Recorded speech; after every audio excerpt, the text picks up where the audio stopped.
والتين والزيتون وطور سينين وهذا البلد الأمين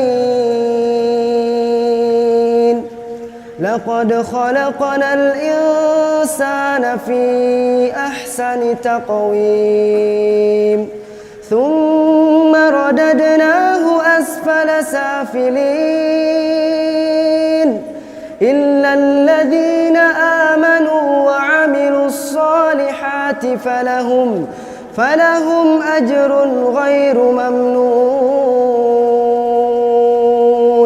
فما يكذبك بعد بالدين